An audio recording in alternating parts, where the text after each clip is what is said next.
داشته باش بانو، حتما پیدایش میشم. کجا رفته؟ چه شده؟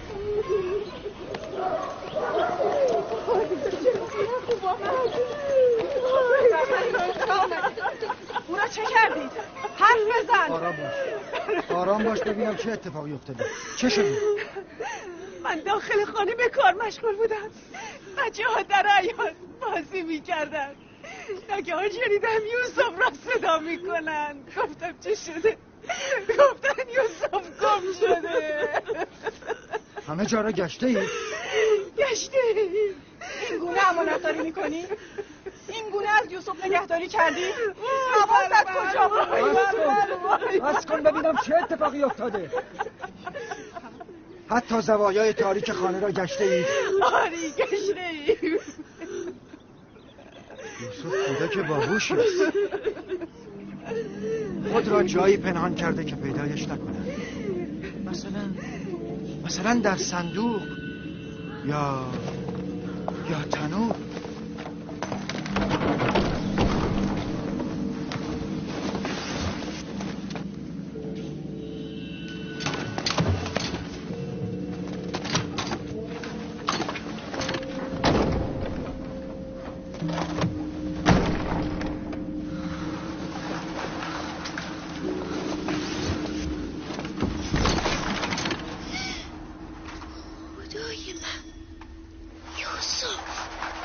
یوسف بیا اینجا پسرم. سلام پدر. سلام عزیز دلم، تو اینجا چه میکنی؟ وای عزیزم، تو که جان من رو به لبم رسوندی. اینجا چه میکردی؟ درون تنور چرا رفته بودی؟ بازی میکردیم.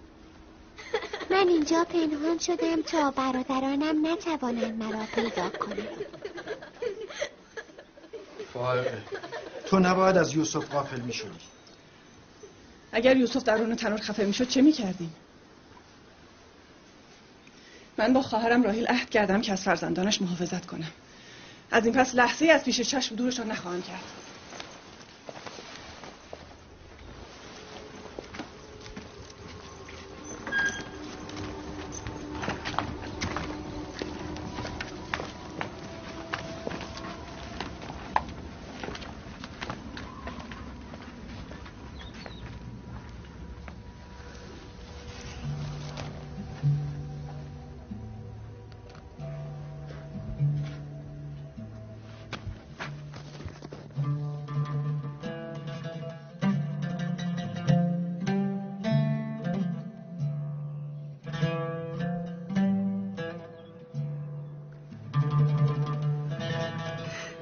من بدون یوسف نمیتوانم زندگی کنم.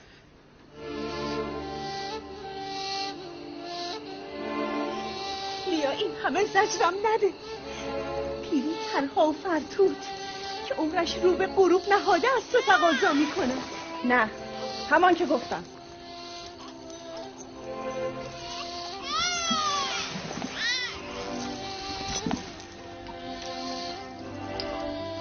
قول میدهم از این پس بیش از گذشته از یوسف مراقبت کنم.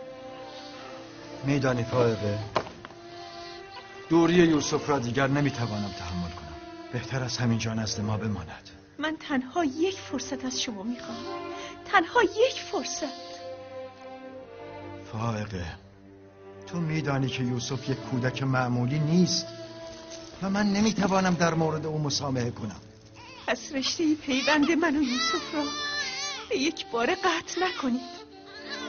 بگذارید چند روزی نزد من باشد تا به تدریج مهر از او بردارم.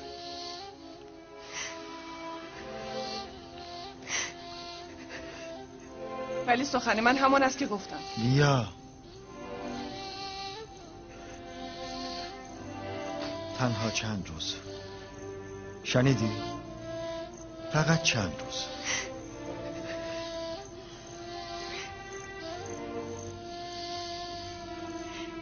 تنها چند روز.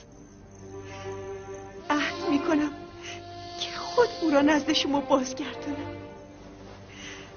برویم جان عمه.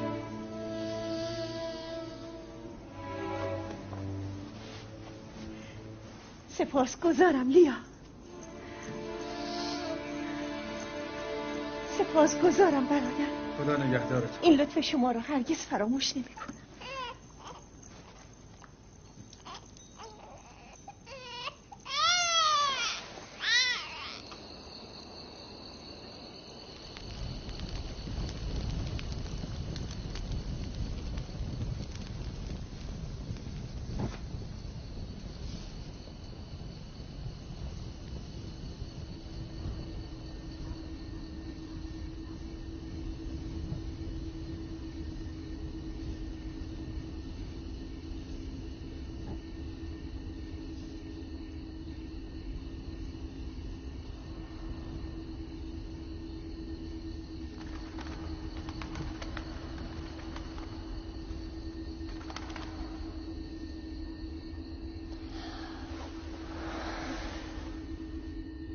عمه شما نخوابیده اید؟ تو بخواب پسرم، من خوابم نمی آید.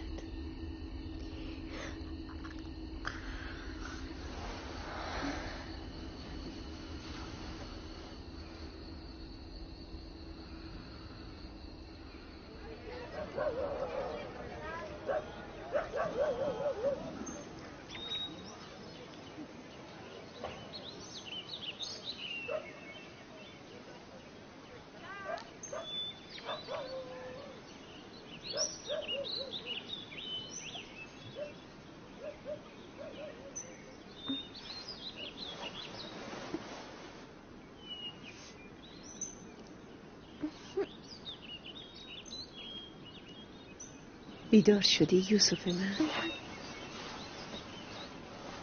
شما تا صبح نخوابیده ای؟ هر وقت که بیدار شدم شما هم بیدار بودی. تصور این که تو از خانم بروی آرامش رو از جانم و خواب رو از چشمانم رو بوده است. ولی من دلم نمیخواهد اینجا را ترک کنم عمه. من شما را دوست دارم. نمیخواهم به خانه خودمان برم. به راستی تو عمه رو دوست داری؟ شما بوی مادرم راهیل را میدهید. خاله لیا را هم دوست دارم، اما به من که محبت میکنند برادرانم ناراحت میشن. عزیزم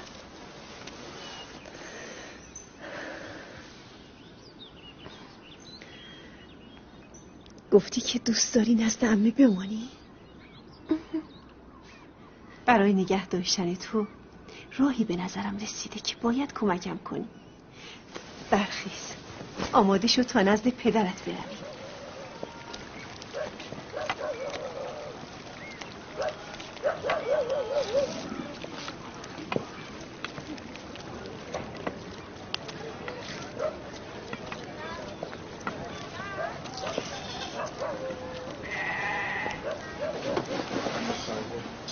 سلام پدر. درود بر عمه. عزیز پدر. درود بر شما. آمدم امانت شما را بازگردانم. صحیح و سالم. سلام عمه فائقه. سلام عزیزم. قرار بود چند روزی را نگه داری. یوسف خوش آمدی پسرم. امانت را باید بازگردان، هرچه زودتر بهتر.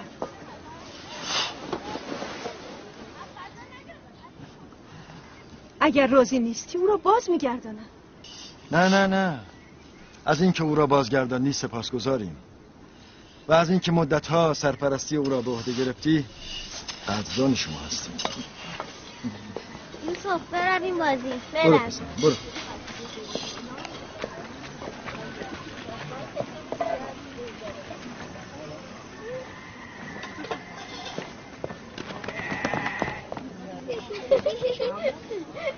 خدا نگهدار برادر. خدا نگهدار شما. خدا نگهدارم. حافظ. چه فرقی بین یوسف و دیگر برادرانش می باشد؟ چرا این همه به او بها می دهند؟ خب معلومه یعقوب و خواهرش یوسف را بیشتر از بچه‌های ما دوست دارند.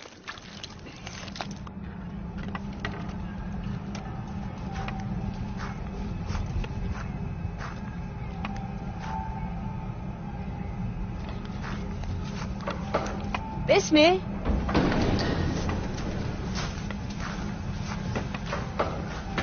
بسمه. بله بانوی من. کمربند پدرم اسحاق نبی گم شده است. تا آن را ندیده ای؟ نه. با من بیا. یاکین پیر و چند نفر دیگر از اهالی را نیز باید خبر کرد. برویم.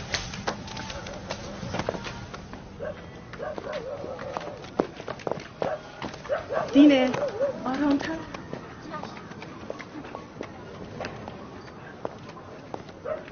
شامون یهودا عجله کنید.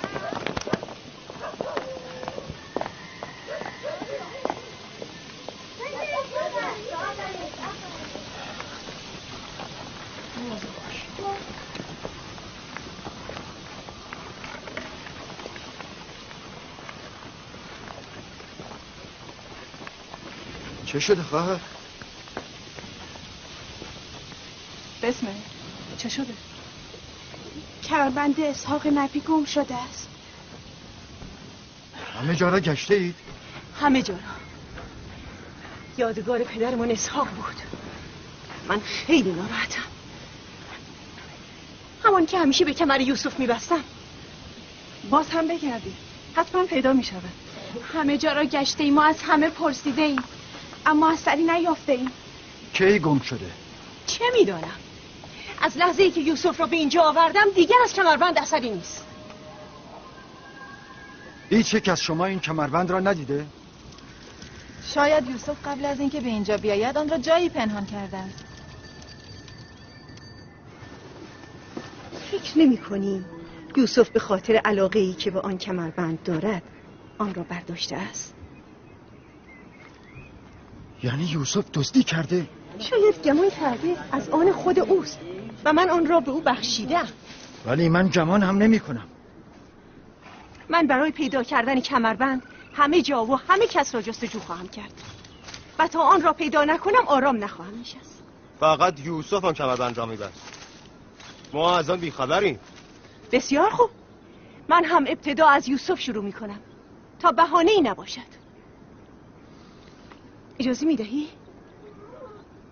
نمیدانم چه نیرنگی در کارت است، اما هرچه هست این وضع مرا رنج میدهد. نیرنگ؟ نیرنگ کدام است؟ مردم، من کمربند پدرم را گم کرده ام و در صدد یافتن آن هستم. آیا این نیرنگ است؟ بسیار خوب، جنجال نکن، جنجال نکن. بگرد، همه را بگرد.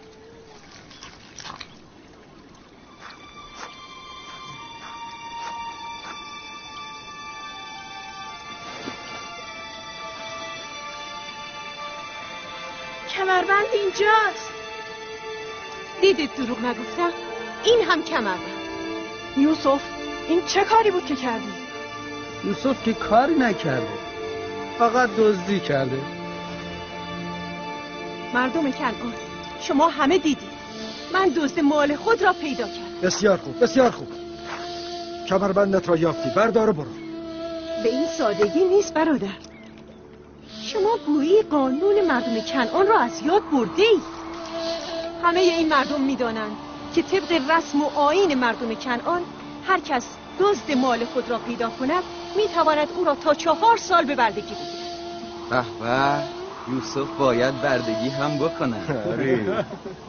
ما همه رسم کنعانیان را میدانیم، اما تو که نمیخواهی یوسف را به بردگی ببری.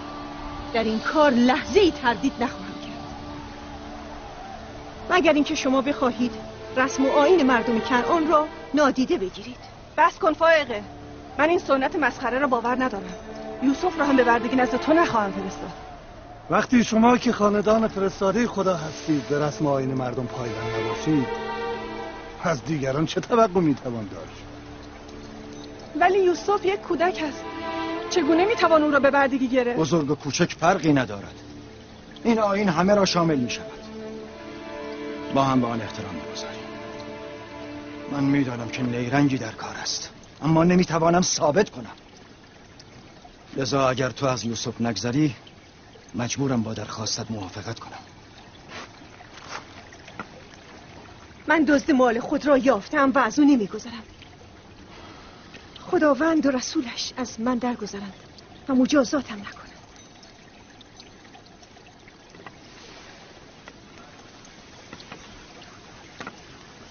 برویم یوسف. تو از امروز به مدت 4 سال برده من خواهی بود. این هم حاصل آن همه تعریف و تمجید. کودکی را که بیهوده پر و بال بدهند نتیجه همین خواهد شد.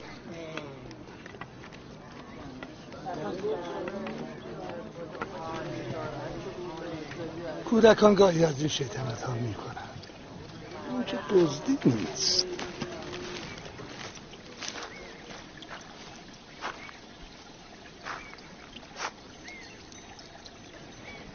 چرا با او موافقت کردید؟ فائقه نمیتواند از یوسف به خوبی نگهداری کند. یوسف ظاهراً دزدی کرده بود و من نتوانستم خلاف آن را ثابت کنم. نگران نباش، جای یوسف بد نیست.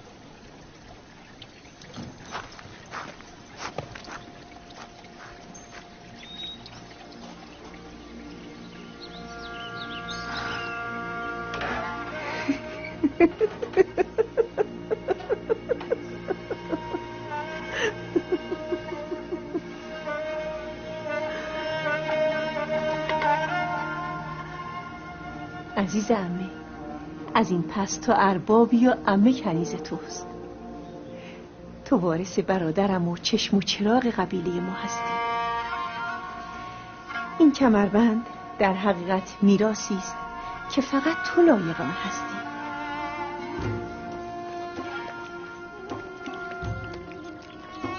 این کمربند از این پس مال من است.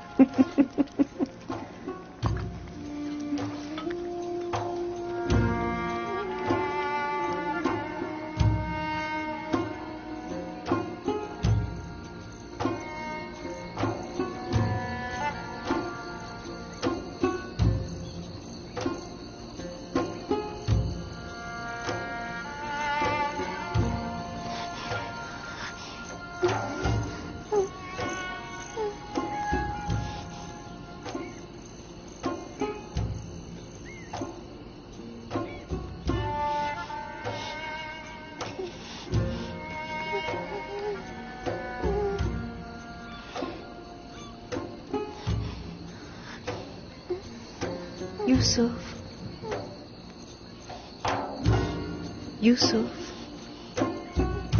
پسرم، خواب میبینی؟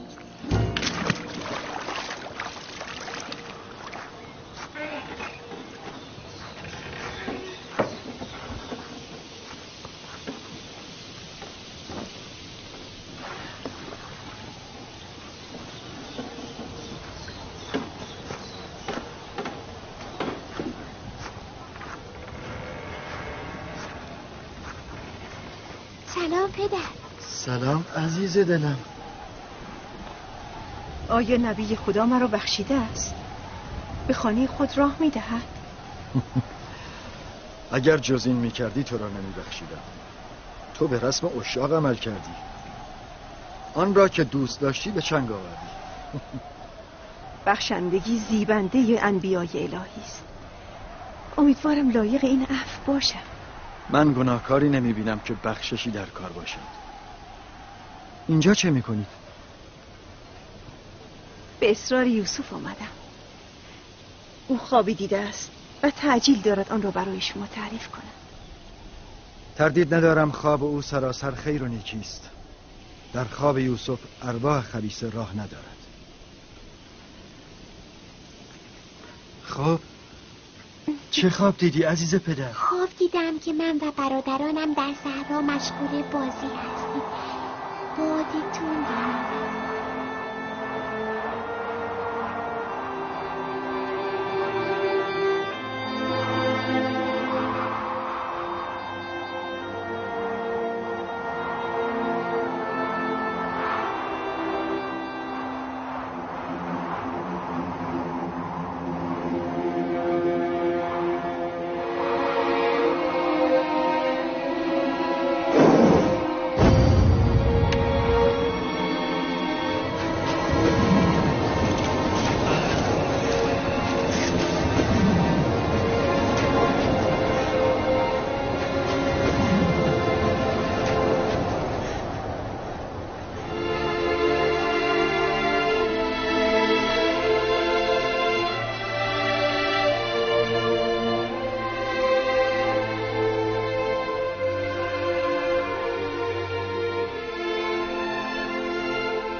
فکر نمی کنم تعبیر خاصی داشته باشد. باید در تعبیر آن کمی فکر کنم. شاید چیزی به خاطرم رسید. شما هم مگر امروز گله را به صحرا نمیبرید؟ بروید دیگر.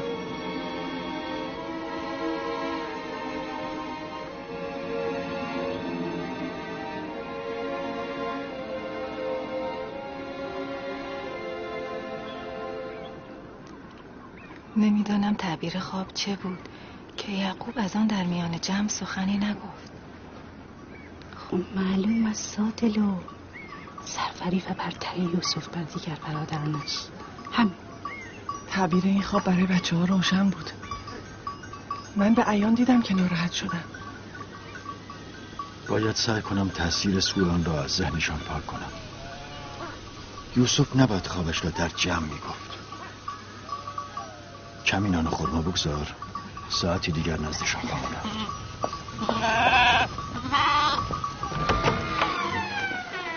بیا فرزندم، بیا.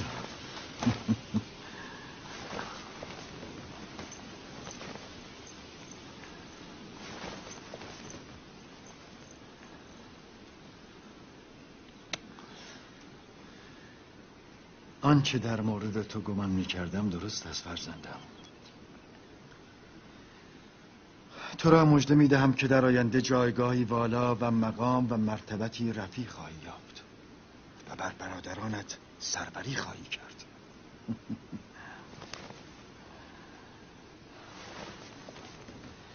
پدرم اسحاق نبی در حق من دعا کرد که خداوند پیامبران زیادی در نسل من قرار دهد. همیشه دلم میخواست بدانم وارث رسالت من کیست. امیدوارم که تو ادامه دهنده راه من باشی. خداوند تو را از همه شرور و آفات در امان بدارد. شاید تو همونی هستی که ما منتظرش هستیم. پدر، رسالت یعنی چه؟ غذا و لباس مرا مهیا کن.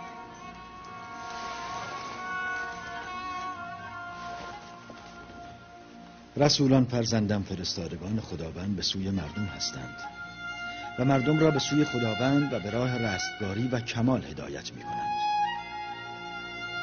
تحویل خوابت را برای کسی نکن، مخصوصاً برادرانت. چرا پدر؟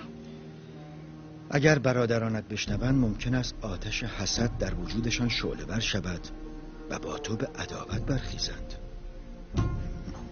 نگرانم کردی برادر. گمان میکنم باید بیش از اینها مراقب یوسف باشم.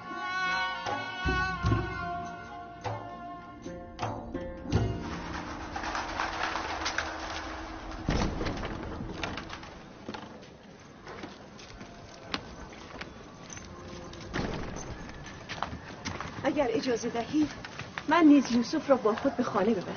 ببرید. مراقب یوسف باشید. خدا نگهدارتون. خدا نگهدار پدر. خدا نگهدار پسرم. مواظب باش.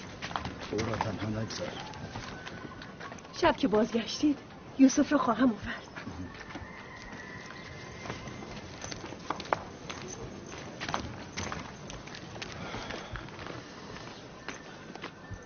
مدتی است نتوانستم با آنها شبانی کنم. غروب با آنها باز می‌کردم. فرزندانمان فکر میکنن که توجه شما به آنها کم شده. نگران نباش. سعی میکنم این ذهنیت را اصلاح کنم.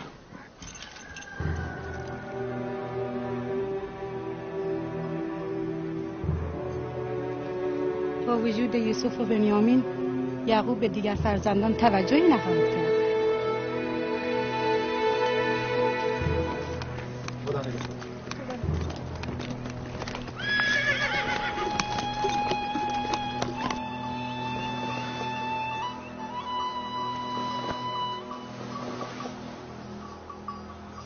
ما که همیشه غذایمان را با خود می آوریم.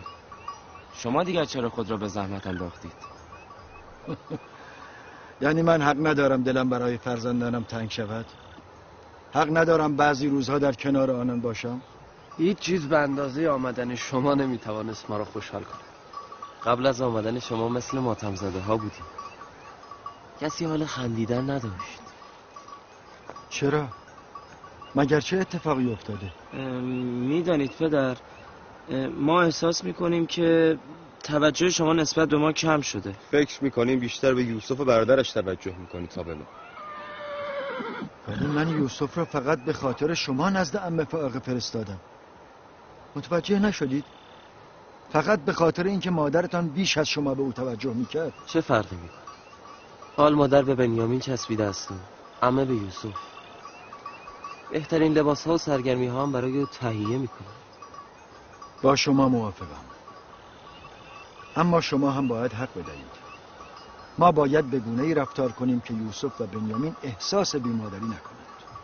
پدر، ما از خوابی که یوسف دیده خیلی نگرانیم. مردان قدرتمند خانواده ما هستیم.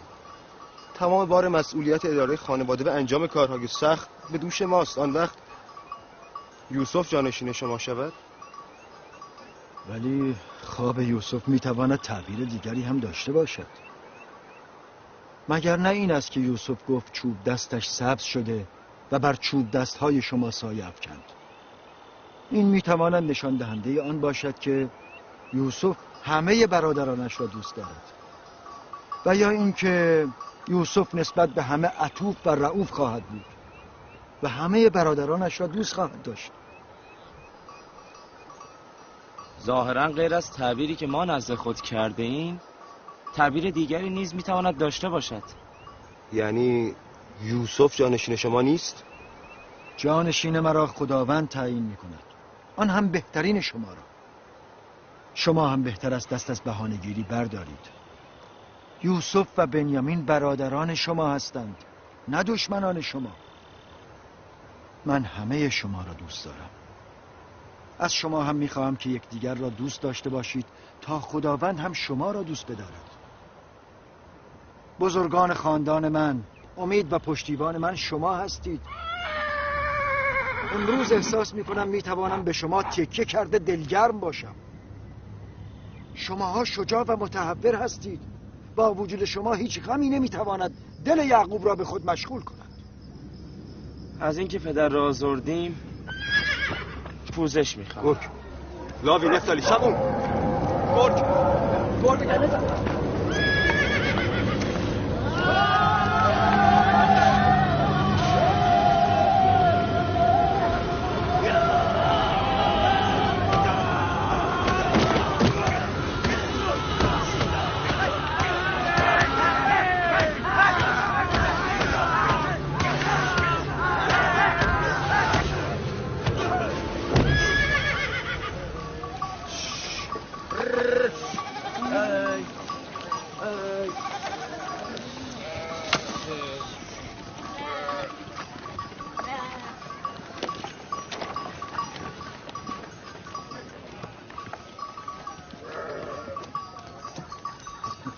این را از کجا آوردی؟ ما خودمان او را کشتیم.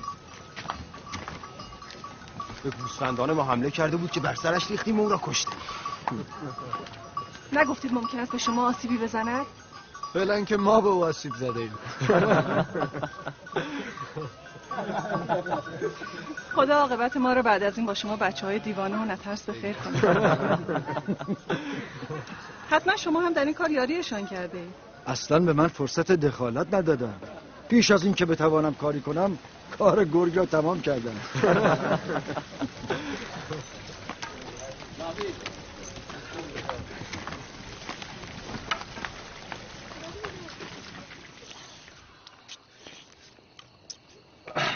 ما مشغول تدارک نهار بودیم که ناگاه گله وحشت زده رو به گریز نهاد. یک گرگ بزرگ به گله حمله کرد. ما هم او را کشتیم. این کار خطرناکی است. چگونه این کار را کردی؟ خب معلوم است. وقتی او به گوسفندانمان حمله کرد ما هم به او حمله کردیم. هر کدام با هر چی داشتیم او را زدیم. با سنگ، با چوب. ابتدا من با چوب بر سر او کوبیدم، سپس لاوی هم با سنگ بزرگی بر سر او کوبید و گرگ را گیج کرد. چند بار به ما حمله کرد. اگر از او ترسیده بودیم حتما ما را میکشت. ای کاش من هم با شما بودم. پدر اجازه میدهی من با برادرانم به صحرا برویم؟ نه عزیز دلم، هنوز برای تو زود است. بزرگ که شدی خواهی رفت. شمعون لاوی یهودا بیایید این گوه رو میاندازید. بروید سگهای کنعان را به نوایی برسانید. بروید.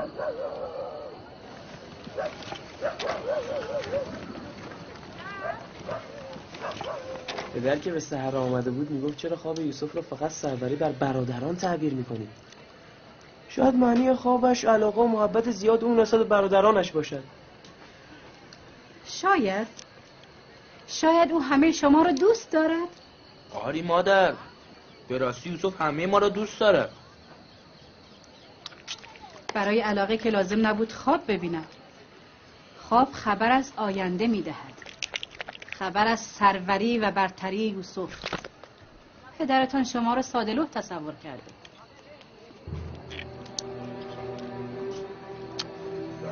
باور نکن. پدرتان خواسته شما را ساکت کند. بلهه میگفت اگر این خواب حقیقت داشته باشد نشان از سروری و برتری یوسف نسبت به شماها دارد. ولی ما با یوسف بازی میکردیم و به ما هم خیلی خوش گذشت. او پدر است. نمیخواهد برادران به یکدیگر کینه داشته باشند. میخواهد همه مثل خودش یوسف را دوست داشته باشند.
سلام پدر.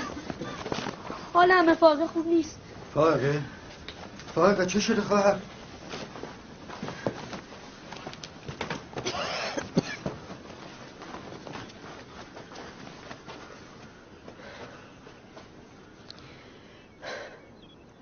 سرانجام موعد من هم به سر رسید. از کجا میدانی؟ تو که حالت خوب بود، یک باره چه شد؟ چه فرقی میکند؟ فقط میدانم رفتنیه. طبیبی، دارویی، درمانی، حال او خوب نیست. من از دیروز میدانستم فرصتی ندارم.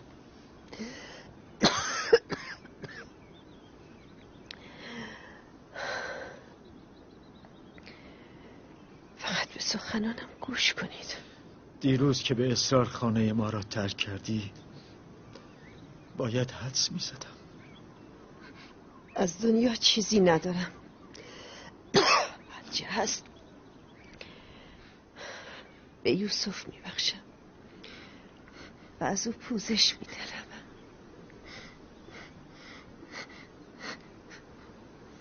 از شما نیز پوزش می‌طلبم.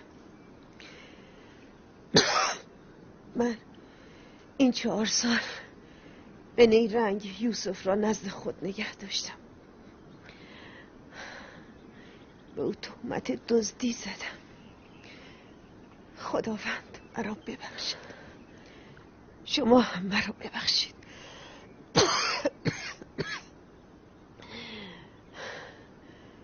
یوسف من دزد نیست. من اون کمربند را در زیر لباسش پنهان کردم.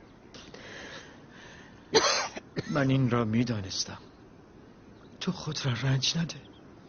این را به همه بگویید. یوسف من دزد نبوده و نیست. تو خود را رنج نده. میخواهم با تو تنها سخن بگویم.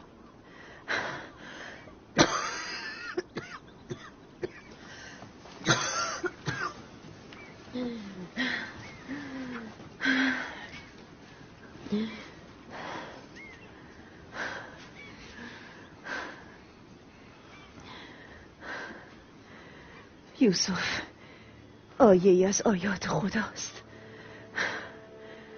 همان گونه که برای بعضی رحمت و نعمت است، برای بعضی زیان و خسارت است.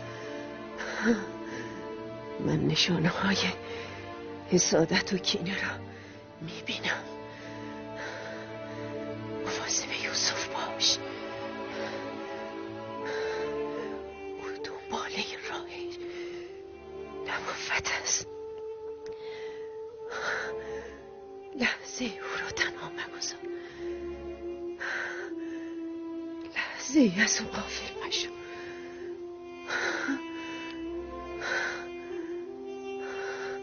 او را با خود بخوابان و تنها جایی مفرست.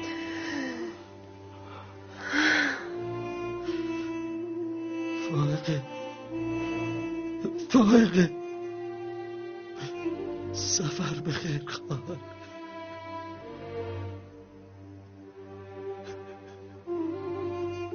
سفر بخیر خواهر. سلام مرا به مادرمان ربقه و پدرمان اسحاق برسان. سلام مرا به راهیل برسان. سلام مرا به پدر بزرگمان ابراهیم برسان.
روی به هیچ درگاهی نکنید و تنها به او پناه ببرید. هرچه میخواهید از او بخواهید که همه عاجزند و قادر اوست. همه بر نیاز و راز درون شما غائبند و تنها شاهد حاضر بر همه وجود شما اوست. اگر یار میخواهید یار شماست. حافظ و نگهدار میخواهید نگهدار شماست. اگر منعم میخواهید منعم و پروردگار شماست. و اگر پنداندرز میخواهید ناصح و باعث شماست. هر آنچه از خلایق طلب میکنید جمله یک جا نزد اوست. وای به روز کسانی که روی نیاز به سوی دیگری برند. بسا خلایق رسوا شوند اگر روز موعود خداوند با عدل ظاهر شود. بسا پرده ها دریده شود اگر او با عدالت بر خلق بنگرد. بسا امیران اسیر شوند اگر فردا حق تعالی مظلومان را دستگیر شود.